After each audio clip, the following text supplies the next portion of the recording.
तो मेरे मार्वल और डीसी के fan, welcome back to your channel. आज हमारे इस चैनल पे न्यू सेकंड वीडियो आ रहा है। ये वीडियो बहुत ज्यादा मस्त हो रखा है, तो इसको एंड तक जरूर देखें, क्योंकि आज हम इस वीडियो में बैटल करवाने वाले हैं। वो मेरी नहीं, आपकी, हम सबकी प्यारी वांडा वर्सेस हमारा फ्लैश स्पीड ब्लास्टर, जो कि चलते फिरते हमेशा दौड़ते ही रहता है।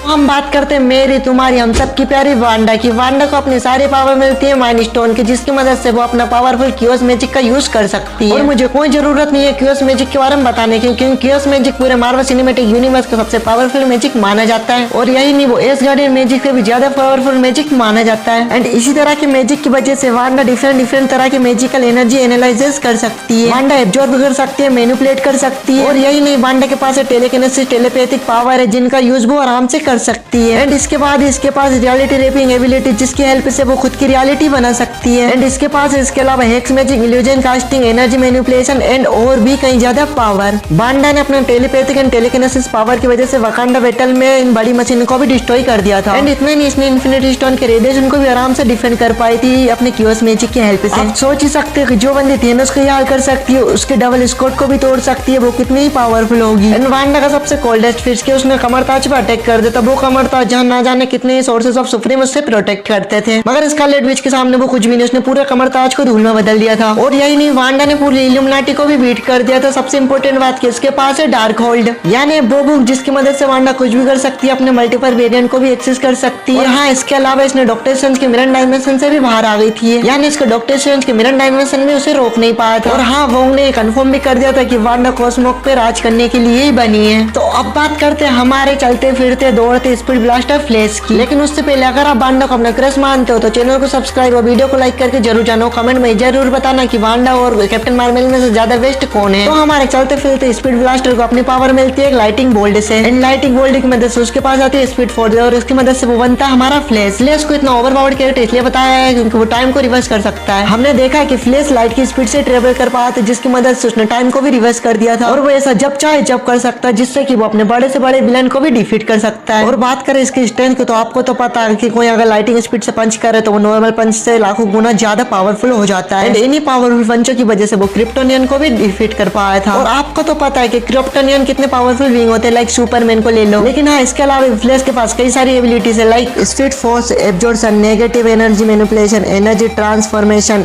इंटाइपिलिटी एंड हाई वेलोसिटी। लेकिन इन सब के बावजूद फ्लैश का सबसे पावरफुल मूव है इन्फिनिटी मास्क पंच। इन पंचों के दौरान फ्लैश स्टन 14 एंड मैग्नेसोसस का जनरेट कर सकता है, इतना पावरफुल होता है कि सामने वाले की आराम से बैंड बजा दे। तो सोच, अगर फ्लैश इतना पावरफुल पंच किसी नॉर्मल इंसान पे मारेगा तो उसका क्या ही हाल हो जाएगा। माना जाता है कि फ्लैश के पंच इतने ज्यादा पावरफुल होता है कि ये बड़ी से बड़ी बिल्डिंग, बड़ी से बड़ी सिटी को भी कुछ सेकंड में डिस्ट्रॉय कर सकते हैं। तो इन्फिनिटी मास्क पंच को हमने डीसी में तो नहीं देखा है, लेकिन जैक सेक्शन ने खुद कंफर्म किया कि डीसी का फ्लैश ये पंच का उपयोग कर सकता है। तो चलो हम इन दोनों पावरफुल कैरेक्टर के बीच बैटल करवाते हैं और जानते हैं कि इनमें दोनों में सबसे ज्यादा पावरफुल कैरेक्टर कौन हो रखा है। लाइक बैटल में ये रूल होता है कि हम character stand, durability, speed, reflection देखते हैं, बट हम इन चीजों को डिस्कस नहीं करेंगे क्योंकि हमको पता है कि इन पॉइंटों से कुछ भी नहीं होता है। लाइक बैटल में सबसे पहले ये मायने रखता है कि इन कैरेक्टर के अटैक इन दोनों पे वर्क करते हैं या नहीं। तो चलो बैटल की करते हैं शुरुआत। तो सबसे पहले बात करते हैं वांडा की। अगर वांडा पहले अटैक कर दे तो वांडा के जीतने के चांस ज्यादा लगते हैं, क्योंकि हमने देखा है कि फ्लैश की ड्यूरेबिलिटी इतनी नहीं है, क्योंकि जेना जोन ने उसे एक ही पंच से नॉकआउट कर दिया था। एक पैराडायनम ने भी उसको बीट कर दिया था। लेकिन क्या ऐसा पॉसिबल है कि वांडा का अटैक फ्लैश को लगे, क्योंकि फ्लैश इतना तेज है कि वांडा उसे देख नहीं पाएगी, तो उस पर अटैक कहां से करेगी। लेकिन हाँ, अगर हम बात करें फ्लैश की, तो फ्लैश के अटैक तो डेफिनेटली वांडा के ऊपर